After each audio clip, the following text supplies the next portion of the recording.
कौन है?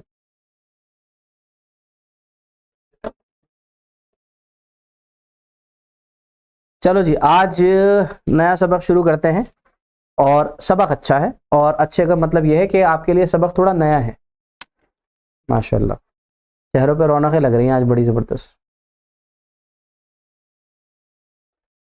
सबक का नाम है मेरे भाई बिजनेस एनवायरनमेंट, कारोबारी माहौल। थोड़ा सबक के बारे में वैसे आपसे बात कर लेता हूँ। वो क्या है कि कारोबार क्या होता है, कैसे होता है, क्या क्या चीज़ें होती है, सब चीज़ें हमने पढ़ ली हैं, पिछली क्लास में भी पढ़ी थी 10वीं के अंदर।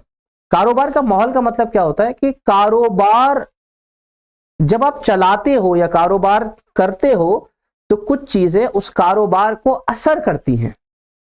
ऐसे कैसे असर कर देंगी जी? भाई साहब, बहुत सारी चीजें असर करती हैं।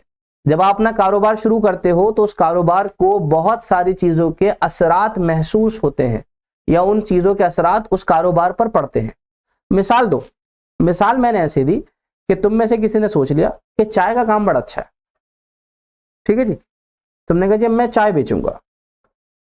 हमने भी कुछ नहीं कहा, हमने कहा चलो माशाल्लाह पढ़ा लिखा चाय वाला है, चाय ही बेच लेगा। तो आपने चाय का कारोबार शुरू करा आप ही के मदरसे में से, और अल्हम्दुलिल्लाह बहुत अच्छा रिस्पांस। उसने थोड़ा चाय को अपनी पढ़ाई से ताल्लुक दिया और चाय में थोड़ी नई नई चीजें डाली, एक्सपेरिमेंट करे, इलायची ले और ये ले और वो ले, चाय बड़ी खूबसूरत बन रही, मजे की चाय कुल्हड़ के अंदर वो सर्व कर रहा। अब आम चाय वाले में और पढ़े लिखे चाय वाले में थोड़ा फर्क तो होगा, वो आपने महसूस भी कराया। और माशाल्लाह आपने चाय का नाम भी बड़ा अच्छा रखा, मैं आपको आइडिया देता हूं, पढ़ा लिखा चाय वाला।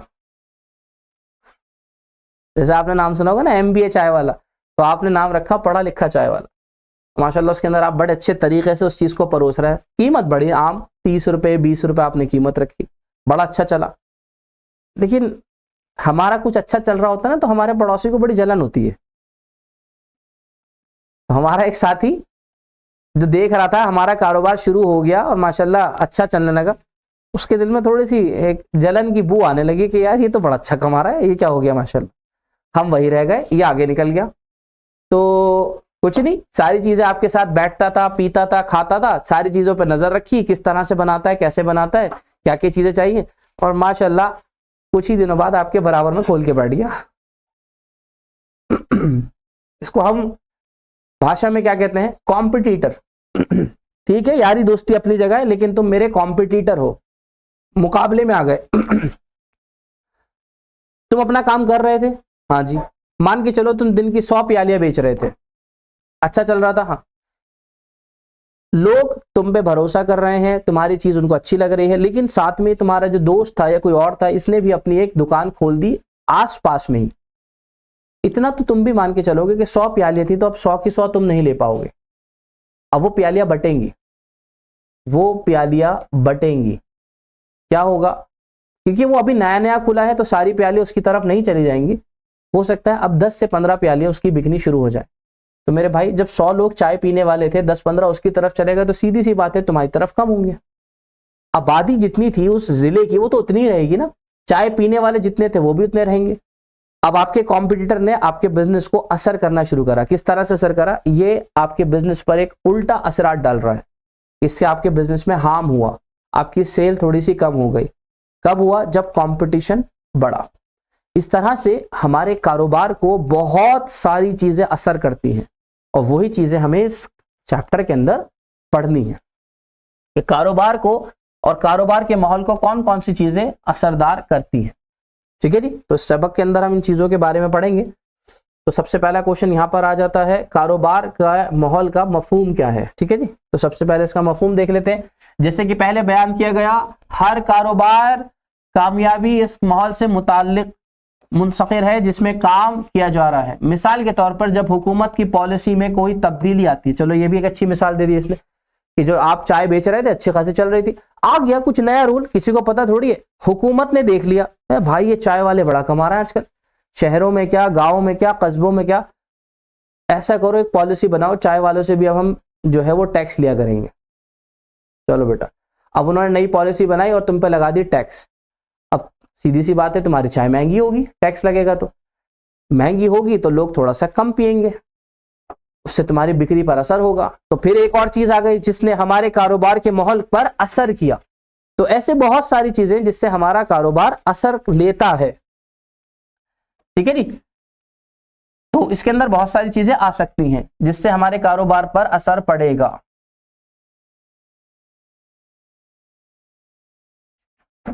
इस्तेला कारोबार का माहौल खारजी ताकत, अवाम और इदारे, हुकूमत और समाजी सियासी कानून और टेक्नोलॉजी अवामुल वगैरह में इसमें शामिल है। यानी किस किस तरह से हमारा कारोबार असरदार होगा, ये सारी चीजें आपके सामने हैं। कौन कौन सी चीजें मेरे कारोबार को असर करेंगी? सियासी अवामिल है, कुछ समाजी अवामिल है, माशी अवामिल है, कुछ टेक्नोलॉजिकल चेंजेस है और कुछ आबादियाती और कुछ कानूनी। तो ये आपके पास अगर आपसे पूछा जाए कि कौन कौन सी चीजें हैं जो मेरे कारोबार को असर करती है, तो आपने कहा जी ये है। सियासी असर भी पड़ता है मेरे कारोबार पर, तकनीक का असर पड़ता है। क्या तकनीक का असर? कि आप तो अपना वही स्टोव चूल्हा लेके चल रहे थे चाय बनाने के लिए, आपके पास एक और नया चाय वाला आ गया माशाल्लाह, उसने चाय का अंदाज ही बदल दिया कुछ, वो स्टोव चूल्हे का इस्तेमाल ही नहीं कर रहा चाय बनाने में। उसके पास एक बड़ा सा मशीन थी, उसके अंदर उसने सारी चीजें डाली और उसमें से एक पाइप निकल रहा था, यूं मेरी जान बिल्कुल चाय बन बन के निकले जा रही है, और हम वही पुराना तरीका पत्ती छान और फिर चीनी डाल और रगड़ और दुगड़ कर करके निकाल रहे हैं, वो बड़ा अच्छे से बना रहा। ये हमारे यहाँ एक दो जगह देखा गया, मैंने भी देखा, बड़ा अच्छा लगा उसके अंदर मुझे वो चाय का तरीका। और वो बर्तन भी जो होता है वो तांबे का होता है, वो चाय पीने तांबे के बर्तन में, वाह वाह वाह वाह, मजा ही अलग, सुगंध अलग। और कितना छोटा सा तरीका कि अगर इतनी बड़ी बेंच है ना, इतनी बड़ी बेंच, तो वो चाय का टिया सिर्फ इतनी सी बेंच पे लग जाएगा, आपको इससे ज्यादा जगह की जरूरत भी नहीं है। वो सिर्फ एक मशीन लगानी है, उसी में बनता रहेगा, निकालो डिप डिप करो और दे दो।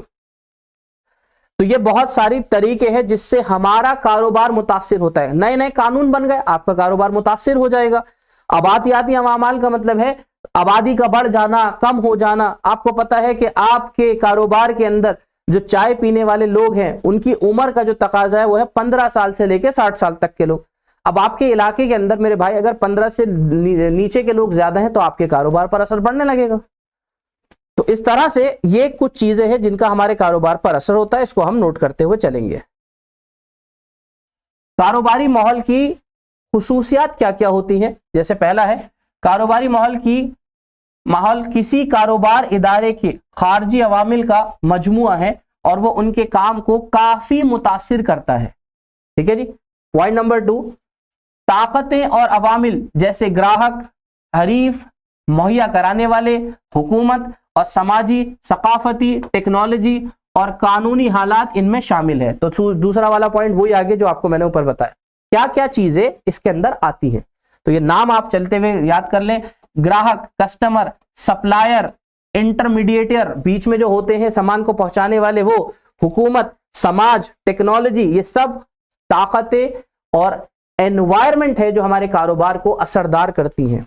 तीसरा, कारोबारी माहौल की नौयत मुतर्रिक है। इसका मफहूम है कि हमेशा तगय्युर पैदा करेगी, यानी इसमें बदलाव हमेशा आते रहेंगे। ये बात आपको हमेशा याद रखनी है। आज आपके हक में है, कर आपके खिलाफ भी हो सकता है, इसकी ध्यान रखना पड़ता है। कारोबारी माहौल की तब्दीलियों की पेशगोई नहीं की जा सकती, ये बात आपको याद रखनी। कुछ मुश्किल है, अंदाजा लगा सकते हो आप कि सरकार अब नई पॉलिसी बनाने जा रही है तो क्या हो सकता है, अंदाजा है, होगा तो तभी जब आपको बनने के बाद पता चलेगी कि वो आपके हक में है या आपके खिलाफ है। माशी और समाजी माहौल की तब्दीलियां और मुस्तकबिल के वाकयात की कतई नौयत की पेशगोई करना बहुत मुश्किल है। हुआ था ना 2000 में, 2016 8 नवंबर रात के 8:30 बजे अचानक से किसी ने आके बोला अब से 500 और 1000 के नोट नहीं चलेंगे। फेल हो गया हमारे साथ। मतलब जेब में रखी हुई रकम जो थी वो ऐसा लगा बिल्कुल जैसे कुछ है नहीं, इनको फाड़ के फेंक दो, कुछ नहीं हो सकता। नहीं, आपने सोचा था? नहीं, सोच में भी नहीं आया था कि ऐसा भी कुछ होता होगा। अचानक से रात को 8 साढ़े 8 बजे नेशनल टीवी पर आकर प्राइम मिनिस्टर ने कहा कि अब जो है 500 और 1000 के नोट नहीं चलेंगे। अरे क्यों नहीं चलेंगे भाई? क्योंकि हम कह रहे हैं ना नहीं चलेंगे, ये कानूनी तरीका है, यानी सरकार कह रही है अब ये पैसा टेंडर से बाहर है, यानी ये लीगल टेंडर नहीं है। अब 500 और 1000 की रकम में अदायगी नहीं हो सकती, अब इनकी वो वक़्त नहीं है। अब बेटा इसके जहाज बना के उड़ा लो तुम, कुछ ना हो सकता है इसका। फिर उसके लिए सोल्यूशन निकालेगा। सोल्यूशन क्या निकालेगा? इस रकम को बैंकों में जमा कर दो और दूसरे शक्ल के नोट ले जाओ, हरे जमा करो, पीले ले जाओ, ऑरेंज कलर के ले जाओ, लाल कलर के ले जाओ, 2000 के नोट ले जाओ। ये चीजें हमारे सामने आई तो क्या था? कारोबार कुछ वक्त तक, महीनों तक कारोबार स्टॉप हो गए लोगों के। क्यों? क्योंकि जो मनी का सर्कुलेशन था, जो पैसे का बहाव था, वो रुक गया। ना पीछे से आ रहा है ना आगे जा पा रहा है। सामने वाला दुकान खोल के भी कह रहा है मैं बेचूं क्या, पैसे तो है ही नहीं, 500 1000 का नोट चल नहीं रहा, 2000 का भी आया नहीं, बेचूं भी तो कैसे? लाओ बेटा चिल्लड़ निकालो, बच्चों से छीनो जो घरों में जमा करे थे उन्होंने। कितना असर पड़ा कारोबार पे? कारोबार थम गया। सबका थमा, मैक्सिमम लोगों का थमा, बस उन लोगों का छोड़ के जिनके खाते में पैसे थे उन्होंने ऑनलाइन कर दिया। तो किस तरह से हमारे कारोबार पर असर पड़ा? तो इसलिए आपको याद रखना है, कारोबार की जो ये चीजें हैं, जो माहौल है, इसमें तब्दीलियां होती रहती हैं और इसकी तब्दीलियों के बारे में कुछ नहीं कहा जा सकता क्या होगा। इसीलिए कारोबार शख्स जो होता है उसके जहन में क्यों इतनी टेंशन होती है? उसके जहन में टेंशन इसीलिए होती है क्योंकि माहौल में तब्दीलियां मुसलसल होती रहती है। तभी रात दिन उसके दिमाग में वो होता है कल यूं ना हो जाए, ये ना हो जाए, कल नया कोई खड़ा ना हो जाए। वो जो अपना रोजगार वाला बंदा होता है उसको फर्क ही नहीं पड़ता, कह रहा डूब जाए इसका कारोबार, हमें तो महीने की सैलरी मिलेगी चुपचाप, चले ना चले, हमें तो महाना पैसे मिलते हैं, अपनी मेहनत के हम वो ले लेंगे। यही फर्क है रिस्क उठाने में और ना उठाने में।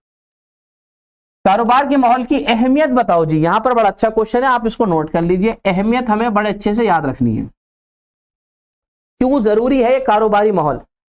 पहला पॉइंट बड़ा जबरदस्त, मौके और खतरात का तयन।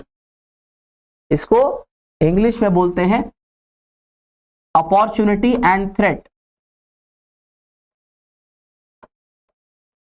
अपॉर्चुनिटी एंड थ्रेट मतलब क्या है जी? मतलब कि कारोबारी माहौल जिसके अंदर आपका कारोबार चल रहा है, ये सब चीजें हैं।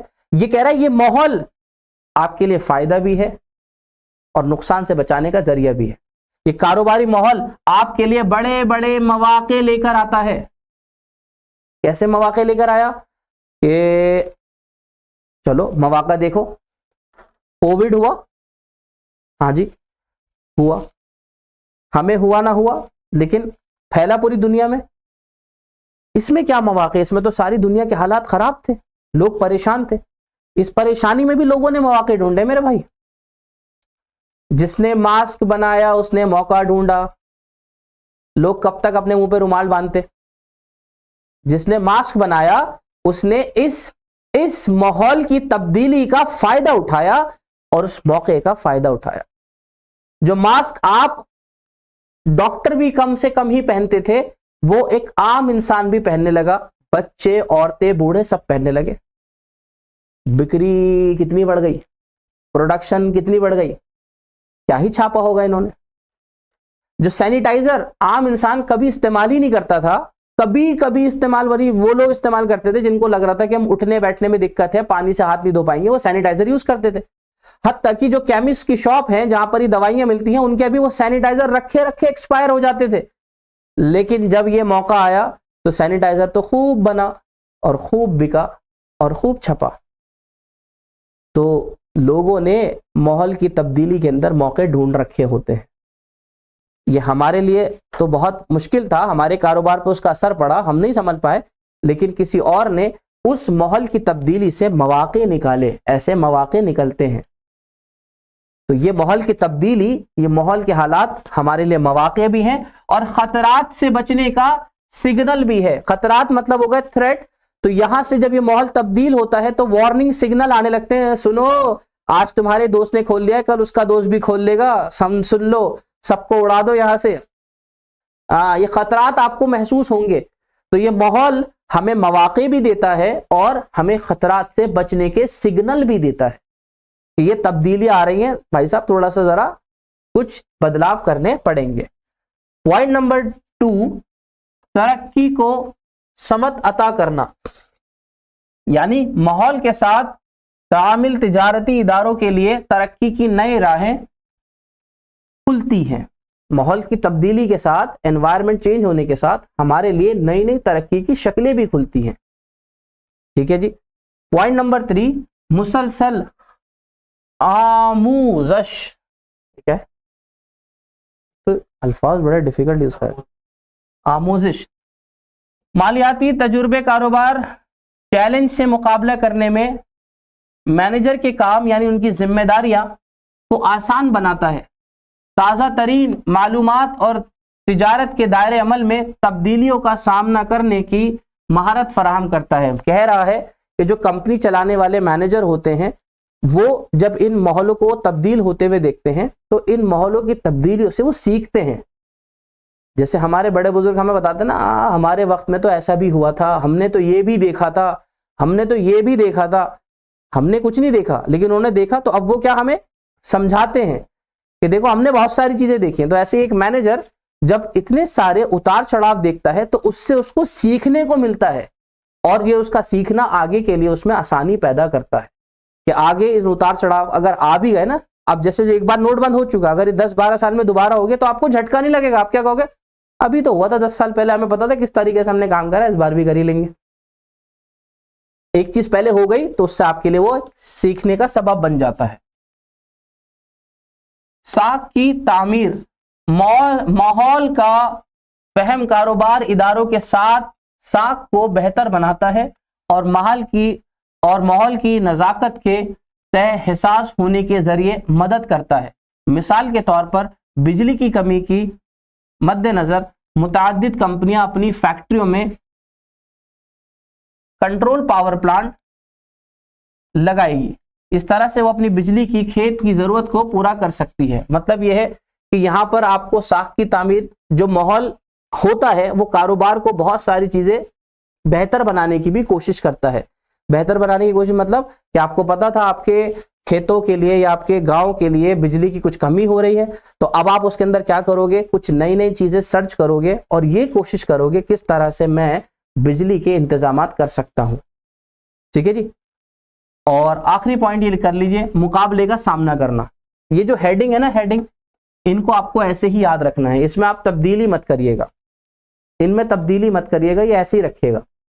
मुकाबले का सामना करना, ये कारोबारी इदारों को हरीफों की हुकूमत अमली समझना और अपनी हुकूमत अमली की तश्कील के लिए हालात के मुताबिक, सीधी सी बात है, कारोबार का जो माहौल है हमें मुकाबले के लायक बनाता है। इसके अंदर बहुत सारे लोग जो हमारे मुकाबिल होते हैं उनसे हमें बहुत सारी चीजें सीखने को मिलती हैं और एक अच्छा कंपटीशन, एक मुकाबले की चीज बनती है। देखो मुकाबला कई जगहों पर बहुत फायदेमंद भी होता है। कई जगहों पर उस मुकाबले के जरिए जब हम एक दूसरे को अपने से कंपेयर करते हैं तो कंपेयर कर कर हम अपनी कमियों को उभारने में भी काम आते हैं। कई बार हमारा मुकाबला हमारे लिए अच्छी शक्लें भी बनाता है कि उसके अंदर हमारी तरक्की के चांसेस बढ़ते हैं। कई मरतबा ऐसा होता है, हमेशा मुकाबला नुकसान नहीं देता, बस वो उस शक्ल में तो देता है कि ये हमारे ग्राहक ले गया, लेकिन कई मरतबा हम वहां से बड़ी नई नई चीजों को सीखते हैं और उन चीजों को अपने कारोबार में सुधार की शक्ल में लेकर आते हैं। जैसे मान के चलो आप अकेले कारोबार कर रहे थे उस इलाके में, सुस्ती आपके अंदर, लेट दुकान आपका खोलना, कारोबार के अंदर ग्राहकों से अच्छी बात ना करना, ये सब चीजें आपके अंदर थी। जैसे ही आपका एक कॉम्पिटिटर मुकाबिल खड़ा हुआ, उसके अंदर ये सारी खूबियां थी, लोग उसकी तरफ मुतवज्जे हो गए। अब अगर आप अच्छे इंसान हो तो आप यहां पर उन चीजों को सीखोगे कि हाँ मुझे अपने अंदर बदलाव करने चाहिए, तो वहां पर आपके अंदर पॉजिटिव चेंजेस आएंगे। तो मुकाबला, एक अच्छा हेल्दी कंपटीशन होना बहुत अच्छा रहता है सबके लिए। जहां पर मुकाबला होगा वहीं पर मार्केट बनेगी, ये बात याद रखना।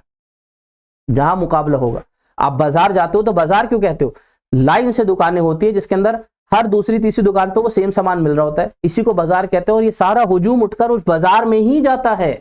ग्राहक बंटता जरूर है लेकिन आप एक मार्केट एरिया बनाते हो मुकाबले के जरिए ही। ठीक है जी, ये वाला टॉपिक हो गया। नीचे की तरफ चलते हैं आपको लेके, तो कारोबारी माहौल की अहमियत ये आपको याद रखनी है। और ये वाला टॉपिक बहुत ध्यान से करना है, कारोबारी माहौल की इक़साम, ये बहुत ध्यान से करना है। यानी इस माहौल की अब शक्लें अलग अलग क्या हैं वो हमें पढ़नी है। तो कारोबारी माहौल को सिर्फ गैर एहतियारी खारजी अवामिल में महदूद करते हुए इसकी स्नाफ बंदी और इस तरह की जा सकती है, एक माशी माहौल और एक गैर माशी माहौल। माशी माहौल में माशी हालात, माशी पॉलिसी, मुल्क के माशी निज़ाम, शामिल हैं। माशी का मतलब ही हो गया जिसका ताल्लुक पैसों से है, तो उन चीजों से मुतालिक चीजें इसके अंदर आएंगी। जैसे क्या क्या आ गया, माशी हालात आ गए, माशी पॉलिसी आ गई और मुल्क के माशी निजाम आ गए। गैर माशी माहौल में समाज आ गया, यानी सोसाइटी, सियासत, कानून, टेक्नोलॉजी, आबादियाती और कुदरियाती माहौल, यानी ये सब चीजें जिनको आप गैर माशी कहोगे। कानून का बदलाव हो जाना, सोसाइटी के अंदर बदलाव आना, टेक्नोलॉजी के अंदर तब्दीली होना, ये सब आपके लिए क्या कहलाएंगी, गैर माशी। तो पहले चलते हैं माशी की तरफ। सबसे पहला माशी माहौल क्या क्या है, तो माशी माहौल में सबसे पहला आ गया आपके पास माशी हालात। हमारे मुल्क के माशी हालात कैसे हैं, कमजोर हैं, स्ट्रॉन्ग हैं, कैसे हैं, ये माशी हालात हैं। किसी मुल्क की माशी हालात माशी अवामिल के एक मजमूए से माखुज है जिसका तिजारती इदारों और उसके कामों पर काफी असर पड़ता है। ये बात तो आप भी जानते हो कि जब किसी भी मुल्क के अंदर कोई क्राइस यानी कोई संकट आता है तो सबसे पहले एक ही चीज की जाती है, अरे उस फला मुल्क के अंदर माशी माहौल अच्छा नहीं है, मतलब कारोबारी लिहाज से वो मुल्क तरक्की पे नहीं है, यानी वहां पर माशी माहौल अच्छा ना होने का मतलब कि कारोबारी इदारों को इतना फायदा नहीं होता।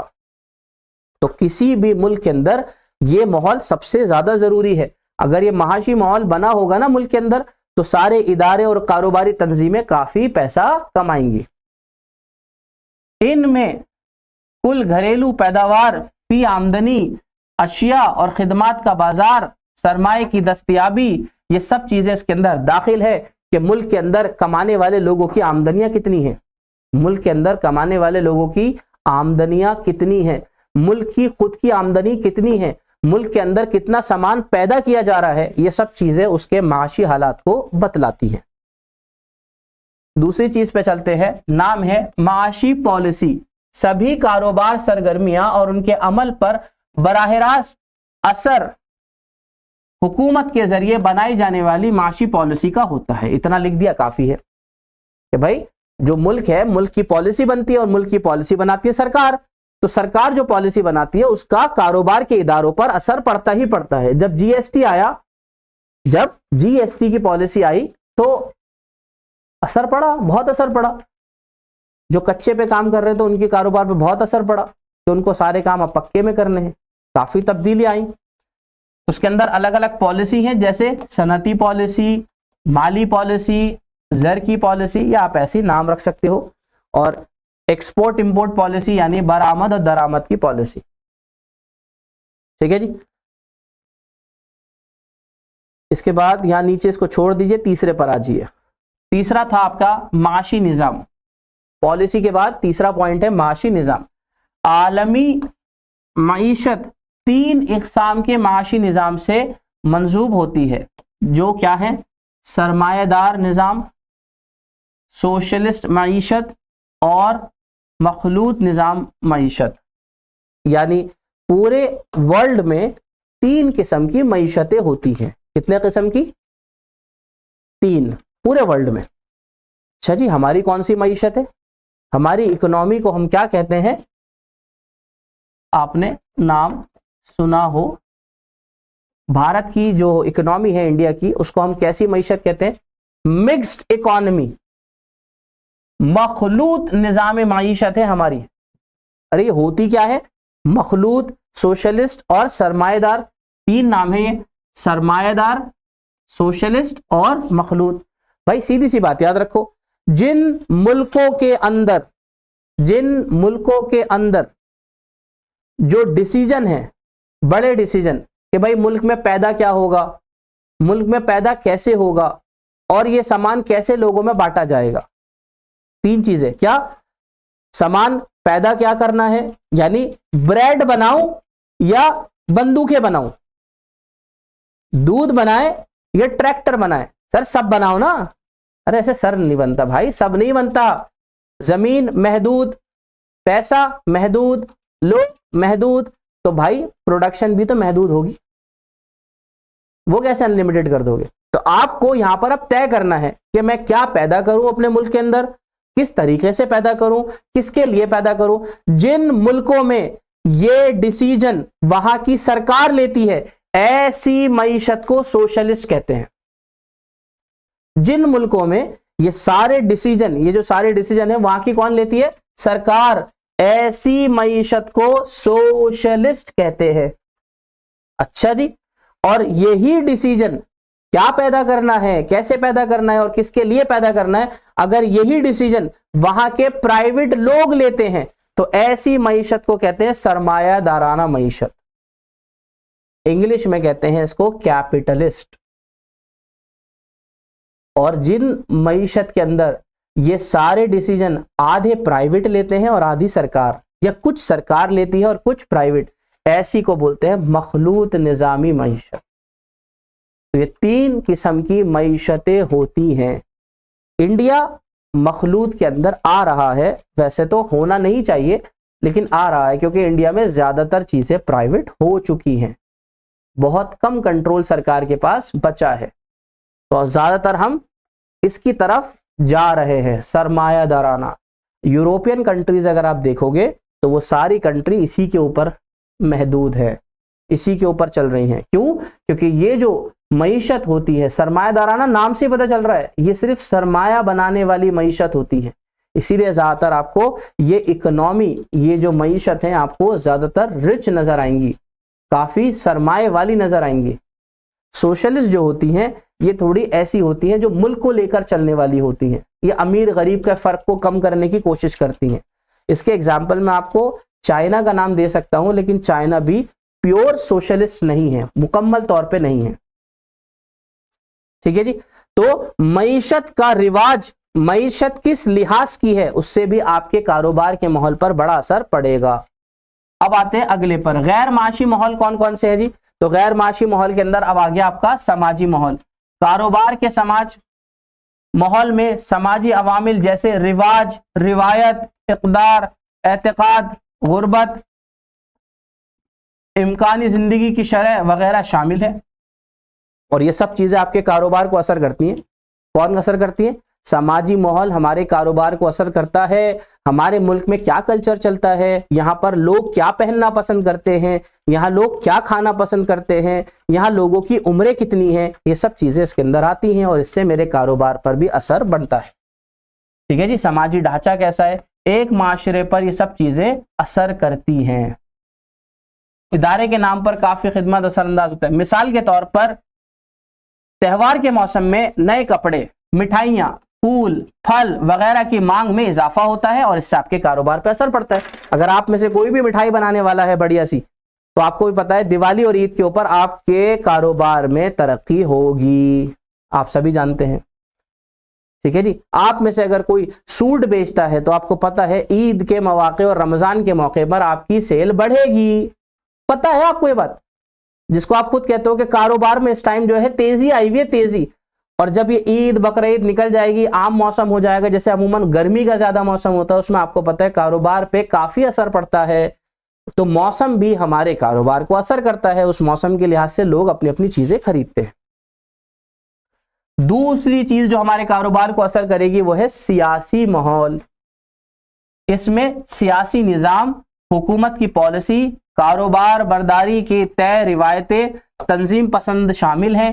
इन सभी पहलुओं का असर कारोबार फर्मों के जरिए इख्तियार की गई हुकूमत अमल पर मुरतब होता है। ठीक है जी। तो सियासी माहौल का मतलब हो गया हमारे जो मुल्क है उसके अंदर जो सियासी हालात चल रहे हैं, जो उस पार्टी के हाथ में होता है जो मुल्क को चला रही होती है। हुकूमत के इस्तेकाम का असर भी कारोबार और उसके वाबस्ता सरगर्मियों पर पड़ता ही पड़ता है। ये मुख्तलिफ मफादी ग्रुपों और सरमायाकारों को ताकत और एतमाद का पैगाम देता है। तो हमारे मुल्क के सियासी माहौल से भी हमारे कारोबार पर बड़ा असर पड़ता है, बड़ा असर पड़ता है। ठीक है जी। और ठीक है, तीसरे पर चलते हैं। तीसरा है आपका कानूनी माहौल, जिसका ताल्लुक कानून से है कि भाई आप जो भी काम कर रहे हो वो कानून के तहत करोगे और उसके लिए अलग अलग कानून बनाए जाते हैं। ठीक है जी। तो उसके अंदर भी क्या है, ये कानूनी उसूलों के मजमूए को जो कारोबारी इदारों और उनके कामों को असरअंदाज करता है, ये लिखकर ताल्लुक रखता है। और आप सीधा सीधा से उसके बाद ये लिख लीजिए, अहम कानून जिनका ताल्लुक कारोबार इदारों से है वो ये है। कारोबारी इदारों में अलग अलग इदारे हैं। जैसे आपने कंपनी खोली, आपने क्या खोली, एक कंपनी, तो आपको क्या लग रहा है अपनी मर्जी से कंपनी खोल लो, अपनी मर्जी से चला लो, ऐसा थोड़ी है। कंपनी को लेकर एक कानून बना हुआ है जिसका नाम है कंपनीज एक्ट 1956। तो मेरे भाई अब जो भी तुम काम करोगे ना कंपनी को लेकर, इस कानून से बाहर नहीं कर सकते आप। बंदिश हो गई, कारोबार पर असर पड़ा, कानूनी चीज का आपके कारोबार पर असर पड़ा कि कानून जो चीज कह रहा है आप उससे बाहर काम नहीं कर पाओगे। आपने अगर कोई फैक्ट्री खोली कि चलो मैं एक फैक्ट्री खोलता हूं, सामान बनाता हूं, तो उसके अंदर एक फैक्ट्री एक्ट 1948 है, आप इस कानून को देखिए और पढ़िए और इसके मुताबिक ही काम करिए। आप इस कानून से बाहर नहीं काम कर पाएंगे, तो इससे भी आपके कारोबार पर असर पड़ेगा। तो हमारे कारोबार पर कानूनी माहौल का बहुत असर पड़ता है। ठीक है जी, देखो कितने सारे कानून हैं। खुराक में मिलावट की रोकथाम एक्ट, अगर आप मिलावटी किस्म के आदमी हो, ठीक है जी, लाल मिर्चों में ईंटों का चूरा डाल देते हो, बहुत लोग हैं, दूध में मिलावट, अलग अलग चीजों में मिलावट, तो आपके लिए भी बना हुआ भाई खुराक में मिलावट के कानून के एक्ट। अगर आप मिलावट कर रहे हो, ध्यान रखना जिस दिन आपकी मिलावट पकड़ी गई फिर आप में मिलावट हो जाएगी। ठीक है जी, अगला एक्ट भी देख लो, जरूरी अशिया एक्ट 2002। अब ये क्या है भाई, तुम में से मान के चलो कोई शख्स ऐसी चीज बनाता है जो एसेंशियल है, सबको चाहिए चाहिए, सबको खानी ही खानी है, सरकार कह रही है अच्छा तुम बना रहे हो जरूरी अशिया, तुम उठाओगे इसका बड़ा फायदा, फायदा मतलब अपनी भरपूर कीमत पर बेचोगे तुम उसको, क्योंकि तुम्हें पता है लोगों के लिए चीज जरूरी है। सरकार ने बना दिया कानून, और कानून बना के सरकार ने पहले बोल दिया बेटा ज्यादा हवा में उड़ने की जरूरत नहीं है, एक मुनासिब कीमत लेना, ज्यादा कीमत लोगे तो इस कानून के तहत पकड़ेंगे तुम्हें हम, और तुम्हारी कीमत को ज्यादा बढ़ने नहीं देंगे। तो यहां पर आपके कारोबार पर असर हुआ नहीं हुआ? अगर ये कानून ही नहीं बनता तो माशाल्लाह आप एक एक दवाई, एक एक चीज पता नहीं कितनी कितनी महंगी बेचते, लेकिन कानून बना दिया तो आपकी कीमत पर रोकथाम हो गई। तो इस तरह से ये इतने सारे एक्ट हैं, एक बार इनको देख लीजिएगा। ठीक है जी, उसके बाद डी पे चलते हैं। डी अगला कौन सा है माहौल? टेक्नोलॉजिकल बदलाव आना, इससे भी हमारे कारोबार के माहौल पर बहुत असर पड़ता है। टेक्नोलॉजी माहौल में अशिया की पैदावार, खिदमात और उसकी तकसीम में अपनाई गई तरीका, तकनीक और नजरियात शामिल है। तो पहली तो चीज ये आ गई कि टेक्नोलॉजी माहौल का मतलब क्या है। तो पहली लाइन में आपने बता दिया कि टेक्नोलॉजी माहौल का मतलब है अशिया की पैदावार, उसकी खिदमात और उसकी तकसीम में नजरियात का तब्दील होना। बिल्कुल सीधा एग्जाम्पल मैं आपको बता रहा हूं, आपने 5 लोगों को रख रखा था अपनी फैक्ट्री के अंदर, वो पैकिंग का काम करते थे। क्या काम करते थे? पैकिंग का, दालें आटा ये सब पैक करते थे। ठीक है जी, उन्होंने डाला, वजन तोला और पैकिंग को स्टेपल करा और पैकेट में डाल दिया। 5 लोग रख रखे थे आपने। आपका कोई रिश्तेदार चाइना गया था, चाइना में देखकर आया, बड़ी जबरदस्त मशीन बना रखी है उन्होंने, तो पीछे से चावल डल रहा है और यूं आगे तुल कर खुद ही पैक हो जाता है। वाह भाई वाह, उन्होंने देख के बड़े खुश हुए। मैंने कहा भाई ये तो बहुत जबरदस्त है, मशीन न बीमार होगी, न छुट्टी लेगी, न शादी में जाएगी, इसकी तो छुट्टी नहीं है, 24 घंटे चला सकता हूं और इतवार को आने के लिए मना भी नहीं करेगी। और ये लेबर, कल मैं परेशान था, आज मैं बीमार था, कल मुझे गांव जाना है, ये परेशान करते रहते हैं। आपने कहा भाई इनकी झंझट खत्म करो। चाइना बात करी आपने, हाँ भाई एक मशीन भेज दो चावल पैक करने वाली। ठीक है जी, इतनी इतनी जगह चाहिए, हाँ जितनी जगह है हमारे पास।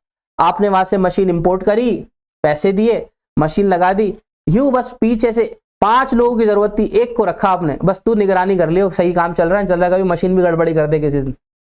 एक आदमी को रखा, उसने पीछे से देखा, यूं चावल का कट्टा मशीन के अंदर गया, उसके छोटे छोटे पार्ट्स बने, खुद ही उसमें वजन हो रहा है, वजन तुलकर वो पैकिंग में जा रहा है और पैक होकर आपके पास बाकायदा पैक होकर उतर रहा है।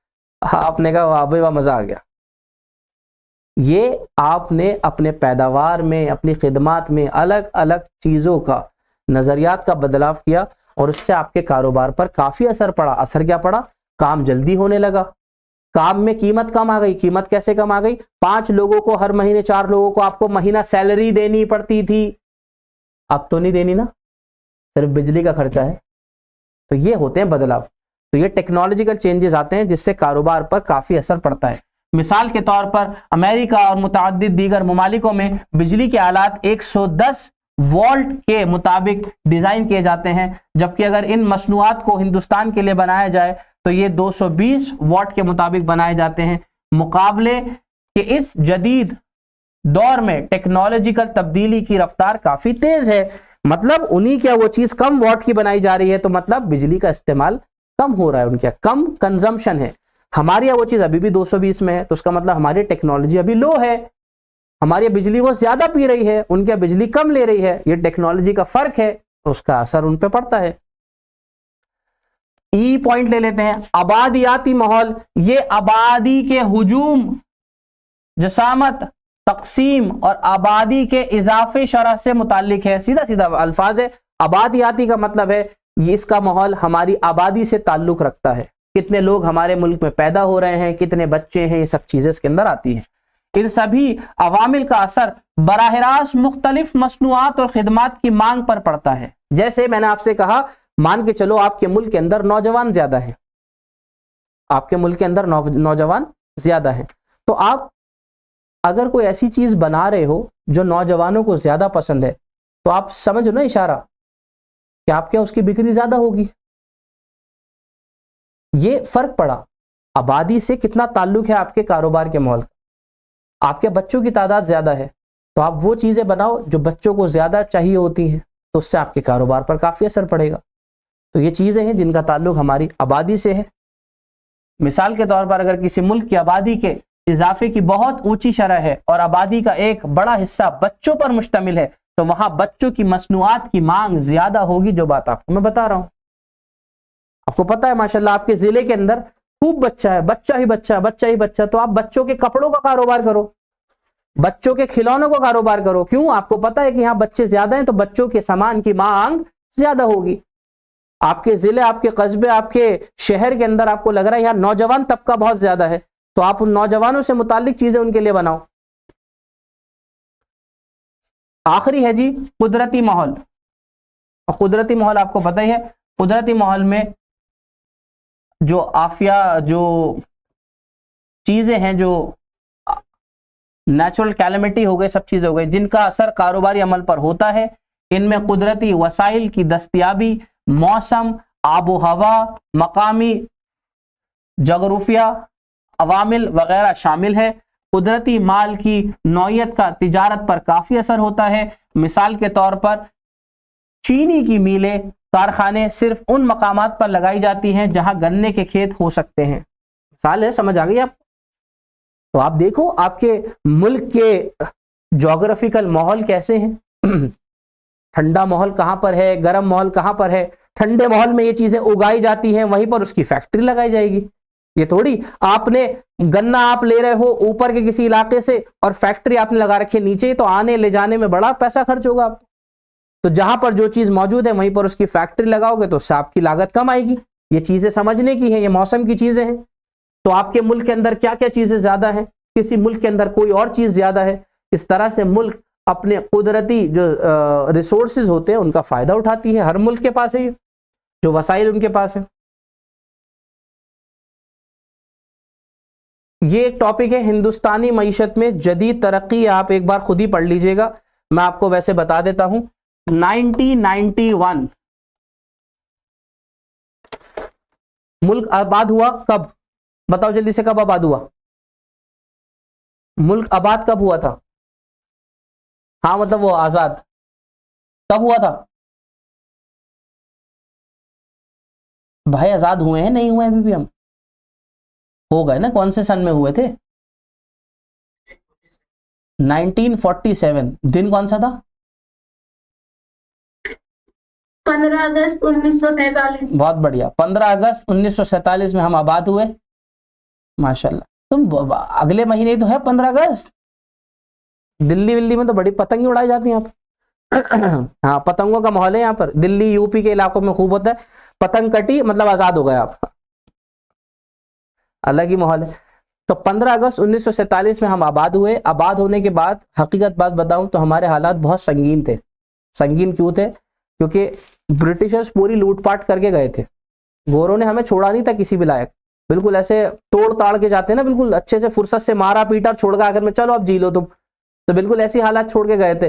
हमारी मईशती हालात बहुत नाजुक थी, हमारे जो ज़राअत के जरिए थे वो सब खत्म हो चुके थे, हमारे कारोबार की शक्लें बहुत वीक थी, पढ़ाई लिखाई थी नहीं, बहुत बुरे हालात थे। फिर खैर अब मुल्क आबाद हुआ तो आज़ाद होने के बाद उसके अंदर चीज़ें लाई गई, यानी उसके अंदर नई नई पॉलिसी बनाई गई, सरकार बनाई गई। वहीं पर जवाहरलाल नेहरू जी ने तय किया था कि हम इंडिया को मिक्स्ड इकोनॉमी बनाएंगे, यानी मखलूत मईशत बनाएंगे, वहीं तय हुआ था ये। वक्त गुजरता गया, सरकार ने नई नई चीजें लाती गई, काम चलता रहा। 1991 के आसपास हालात बहुत खराब हो गए। 40-50 साल बाद बजाय हालात सुधरने के और बुरे हो गए, इतने बुरे हो गए कि बहुत बुरे हो गए, बस मैं क्या बताऊं। तो 1991 के अंदर हालात इतने खराब हो गए कि समझ नहीं आ रहा था क्या होगा, यानी पूरा जो मंदी थी जिसको हम रिसेशन कहते हैं मईशत के अंदर, वो दाखिल हो चुकी थी और हमें बहुत ज़बरदस्त टाइम ज़रूरत थी मदद की। तो हमने पुकारा वर्ल्ड बैंक को, सुना ही होगा आपने नाम वर्ल्ड बैंक। हमने पुकारा इसको कि उसका काम होता है कि जो बहुत सारी मईशतें हैं उनको तरक्की की तरफ ले जाना, या उन मईशत के अंदर जो कमियां हैं उनको पूरा करने के लिए उनकी मदद करना। तो हमने यहाँ पर आवाज़ लगाई वर्ल्ड बैंक, क्योंकि हालात बहुत ख़राब थे हमारे मुल्क के। तो वर्ल्ड बैंक ने हमें यहाँ पर कर्जा भी दिया, हाँ बड़ा मोटा कर्जा दिया था, आज तक तो उतार नहीं पाए हम लोग। 7 billion US dollar, 7 billion US dollar का कर्जा मिला था यहाँ पर हमें वर्ल्ड बैंक से। लेकिन वर्ल्ड बैंक की यहाँ पर कुछ शर्तें थी। वो शर्तें क्या थी कि दरअसल जब हम आज़ाद हुए थे तो आज़ाद होने के बाद क्योंकि सरकारी निज़ाम काफ़ी बड़ा था और प्राइवेट लोग ज़्यादा थे नहीं, तो सरकार ने प्राइवेट लोगों के ऊपर बड़ी बंदिशें लगा रखी थी। भाई जैसे तुम कारोबार करना चाहते हो, सरकार कह रही है सुनो पहले इजाज़त लो हमसे तब कारोबार करोगे, आज थोड़ी ना कर लोगे। तुमने कहा अच्छा मैं कारोबार इसमें करना चाहता हूँ, सुनो पहले हमसे पूछो तभी बताएंगे तभी करना। तुम्हारा कारोबार चल रहा था, तुमने कहा बढ़ाना चाहते हो, सुनो पहले हमसे पूछो तब बढ़ाना। मतलब इतनी पाबंदी है कि तुम कहते हैं हर चीज में तो यही अड़े जा रहे हैं हमारे। तो वर्ल्ड बैंक ने यहाँ पर उन सरकार को यानी कंट्री को समझाया कि आप अपने प्राइवेट सेक्टर को ग्रो नहीं करने दे रहे हैं, आप उसके ऊपर बंदिशें लगा रहे हैं। चलो कोई बात नहीं, आप दूसरे पे बंदिश लगा रहे हो, खुद से तो कर लो, खुद से हो ना रहा। यानी प्राइवेट को बढ़ने नहीं दे रहे, सरकारी तरक्की नहीं कर रहा, तो भैया फिर तो नुकसान ही नुकसान होगा। तो यहां पर आकर हमने यानी फाइनेंस मिनिस्टर जो उस टाइम पर एक्स PM थे इंडिया के, जिनका नाम था डॉक्टर मनमोहन सिंह, वो उस टाइम पर हमारे मुल्क के जो थे वो फाइनेंस मिनिस्टर थे। उन्होंने ये पॉलिसी लेकर आए जिस पॉलिसी को बड़े नाम से जाना जाता है LPG। क्या बोलते हैं भाई? LPG। ये 3 बड़े नाम ये लिखे हुए, लिबरलाइजेशन, प्राइवेटाइजेशन और ग्लोबलाइजेशन। ये चीज मुल्क के अंदर एक नई पॉलिसी की शक्ल में आई, इसीलिए आपको पढ़ाई जा रही है कि इससे भी हमारे मुल्क के कारोबारी माहौल पर बहुत असर पड़ा। नाम क्या है पॉलिसी का? LPG 1991 में ये पॉलिसी लाई गई। लिबरलाइजेशन, प्राइवेटाइजेशन एंड ग्लोबलाइजेशन के नाम से हम इसको जानते हैं। बड़ा अच्छा क्वेश्चन यहाँ पर बन जाता है। मैं आपको इसका मीनिंग वैसे बताता हूँ। लिबरलाइजेशन का मतलब क्या होता है? लिबरलाइज होने का मतलब है हमारे ऊपर से बंदिशें हटाओ। तो लिबरलाइजेशन के अंदर हुआ क्या, ये पॉलिसी जब आई तो सरकार ने प्राइवेट सेक्टर पे जो बंदिशें, जो पाबंदियां लगा रखी थी, वो हटा दी कि आप भी अब आओ, आप भी अब पार्टिसिपेट करो, आप भी अपनी इंडस्ट्री खोलो, आप भी हमारे साथ काम करो, सब चीजें। सरकार ने लगभग 17 इंडस्ट्रीज को अपने लिए तय कर रखा था। 17 इंडस्ट्रीज, मतलब इन चीजों में सरकार प्राइवेट लोगों को आने की अनुमति नहीं दे रही थी। 17 ऐसी इंडस्ट्रीज थी कि उसके अंदर सरकार ने कहा बस ये हम ही हैं जी, हम बनाएंगे इसमें सामान, तुम्हें आने की जरूरत नहीं, और काम देखो। लेकिन 1991 तक आते आते ये 17 इंडस्ट्री कम होकर सिर्फ 3 रह गई। 17 से 3 क्यों हो गई 3? क्योंकि सीधी सी बात है, सरकार से ये चीजें नहीं चल पा रही थी, तो अब वो घट के सिर्फ 3 रह गई थी। सब जगह पर फिर प्राइवेट सेक्टर को आने की परमिशन मिल गई कि हाँ आप भी आ सकते हो। तो लिबरलाइजेशन के आने का मतलब ये था, ठीक है जी। तो जो बैरियर थे, जो रुकावटें थी, वो हटा दी गई। क्या हुआ एक बार यहां देख लीजिए लिबरलाइजेशन में। पॉइंट नंबर 1, कारोबारी इदारों की रवानी से काम करने में गैर जरूरी इख्तियारात और पाबंदियों को खारिज करने के अमल को लिबरलाइजेशन कहते हैं। वही मैंने आपको बताया, ठीक है जी। तो कारोबारी इदारों के ऊपर जो भी आपने बंदिशें, गैर जरूरी एहतियात लगा रखे तो आपने सबने हटा दिए। क्या फायदा हुआ इसके आने से? बशतर सनतों में सनती लाइसेंस की जरूरत खत्म। पहला पॉइंट ये लिखना है आपको, ये समझना है, लाइसेंसिंग को खत्म कर दिया सरकार ने। सर लाइसेंसिंग का मतलब जो मैंने आपको बताया, हर चीज के लिए पहले परमिशन लो परमिशन लो परमिशन लो, लेनी अब भी है लेकिन आपको इजाजत मिली हुई है, बस आपको फॉर्मेलिटी पूरी करनी है। ये लाइसेंसिंग का सिस्टम खत्म। कुछ को छोड़कर, याद रखना, कुछ को छोड़कर कुछ चीजों में अभी भी लाइसेंस की जरूरत है। जैसे अगर आप केमिकल बनाते हो, जैसे आप ड्रग्स बनाते हो, जैसे आप दवाइयां बनाते हो, जैसे आप और पटाखे बम बनाते हो, इन सब चीजों के लिए आपको अभी भी जरूरत है। शराब की दुकानों के लिए अभी भी आपको सरकार से परमिशन लेनी पड़ेगी। इनको छोड़कर आप फॉर्मेलिटीज हैं वो आप पूरी करो और अपनी इंडस्ट्री खोल लो। दूसरा, कारोबारी सरगर्मियों के पैमाने के मुतालिक फैसले की आजादी। ये मैंने आपको बताया था अभी कि अगर आप अपने कारोबार को बढ़ाना चाहते थे तो बढ़ाने के लिए भी सरकार आपसे कह रही थी पहले पूछो। अब सरकार कह रही नहीं नहीं बढ़ा लो, चलो कोई बात नहीं, बढ़ाना चाहते हो बढ़ा लो। अशिया और खिदमत की कीमत तय करने की आजादी जो पहले सरकार के हाथ में थी वो भी उन्होंने अब तुम्हें दे दी। आप अपनी अशिया की कीमत खुद तय कर सकते हैं, कर लीजिए। एक्सपोर्ट इंपोर्ट के तरीके को आसान बनाना, ये सब चीजें लिबरलाइजेशन के अंदर आ गई। याद रहेगी ये बात। नीचे आ जाओ प्राइवेटाइजेशन की तरफ, जल्दी से आ जाओ। प्राइवेटाइजेशन क्या मतलब है सर? प्राइवेटाइजेशन निजीकारी, जो चीजें सरकार के कंट्रोल में थी वो बेचकर प्राइवेट हाथों में चली गई। प्राइवेटाइजेशन, सरकार का कुछ हिस्सा जो सरकार ने बेच दिया, किसको? प्राइवेट लोगों को। यानी जिसका कंट्रोल था वो सरकार थी, फिर वो कंट्रोल चेंज होकर निजी लोगों के पास चला गया। निजीकारी से मुराद बेशतर सरगर्मियों में निजी शोबे को शामिल करने के जरिए अवामी शोबे यानी पब्लिक सेक्टर के रोल को कम करना है। यानी अवाम का रोल कम और निजी का रोल ज्यादा। एग्जाम्पल दो, एग्जाम्पल दो, एग्जाम्पल दो। एयर इंडिया, जहाज की कंपनी है एयर इंडिया, नाम सुना होगा आप सबने। काफी वक्त तक ये प्राइवेट नहीं था, पब्लिक सेक्टर ही था, पब्लिक के हाथ में था। काफी कोशिश करी हमने इसको उड़ाने की, लेकिन उड़ता नहीं था ये प्लेन, ये सिर्फ चलता था। अब चलने की वजह आपको पता ही है, उड़ने के लिए पैसा चाहिए था, वो इसमें कमा नहीं पा रहे थे, तो ये नुकसान दे रहा था। ये कंपनी, ये एयरप्लेन की कंपनी नुकसान दे रही थी। तो क्या हुआ, सरकार इस एयर इंडिया का कुछ कुछ हिस्सा बेचता रहा। अरे ये क्या मतलब? पूरा एक साथ बेचने की जरूरत नहीं है, एक साथ ना बेचिए, थोड़ा थोड़ा हिस्सा बेचिए। उसको हम इंग्लिश की टर्मिनोलॉजी में कहते हैं डिसइन्वेस्टमेंट। डिसइन्वेस्टमेंट क्या मतलब है इसका? कि पब्लिक सेक्टर अपनी इंडस्ट्री का, अपने इदारे का कुछ हिस्सा प्राइवेट लोगों को बेच देता है, उसको डिसइन्वेस्टमेंट कहते हैं। कुछ हिस्सा मतलब ज्यादा हिस्सा आप ही के पास है, कुछ हिस्सा आपने बेच दिया है। बढ़िया है फिर तो मान के चलो एयर इंडिया नुकसान में चल रही थी, सरकार ने कहा भी यार कुछ हिस्सा बेच दो, कुछ पैसा आ जाएगा यहां से, फिर इसमें लगा के देखेंगे। तो सरकार ने पहले सोचा चलो जी 5% इसका हिस्सा बेच दो। तो भाई पूछा किसी से प्राइवेट से, तो सपोज टाटा ने कहा चलो हम खरीदने के लिए तैयार है, 5% हिस्सा हमें दे दो, लो पैसा ले लो हमसे। सरकार के पास पैसा आ गया, सरकार अब उसको चाहे इसमें इस्तेमाल करे या कहीं और इस्तेमाल करे, वो सरकार की मर्जी है।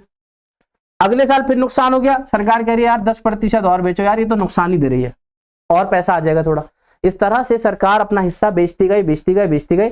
एक दिन ऐसा है एयर इंडिया पूरा बिक गया। ठीक है जी, टाटा ने पूरा एयर इंडिया खरीद लिया। अब जब कुछ हिस्सा बिक रहा है तो उसके लिए तो अल्फाज यूज किया जाएगा डिसइन्वेस्टमेंट, लेकिन जब पूरा ही हिस्सा बिक जाएगा तो उसके लिए अल्फाज यूज किया जाएगा प्राइवेटाइजेशन। अब हमारा कंट्रोल ही नहीं है, लिहाजा सारा कंट्रोल ही चला गया। इसको कहते हैं निजीकारी। पहले कुछ कुछ बेचा तो उसको बोलते हैं डिसइन्वेस्टमेंट। जब पूरा ही हिस्सा चला गया और पूरा कंट्रोल आपके पास से चला गया, पब्लिक से वो कंट्रोल पूरा प्राइवेट के पास आ गया, तो उसको कहते हैं निजीकारी। इंशाल्लाह अगली क्लास के अंदर आपको उसके बारे में थोड़ा सा और बता के अगला सबक मैं आपको शुरू करा दूंगा। लगभग ये सबक खत्म पे ही है, ठीक है इंशाल्लाह। तो इसके अंदर आप दो चीजें बड़ी नोट कर लीजिएगा, वो क्या है, वो चीजें नोट कर लीजिए, वो क्या है। एक तो इसके कारोबारी माहौल की अहमियत, ये बिल्कुल नहीं छोड़नी आपको, और एक कारोबारी माहौल के इकसाम, ये तो बिल्कुल आपको अच्छे से सबक में याद करना है। और तीसरा टॉपिक जो हमारा चल रहा है एलपीजी पॉलिसी, ठीक है जी। ये दो टॉपिक आपको बड़े अच्छे से इसके अंदर याद करने हैं। आप अपनी लैंग्वेज में लिख लीजिए, किताब में से लिखिए, कहीं से भी लिखिए। इंशाल्लाह फिर अगली क्लास में मुलाकात होगी। अस्सलामु अलैकुम वरहमतुल्लाहि वबरकातुहू।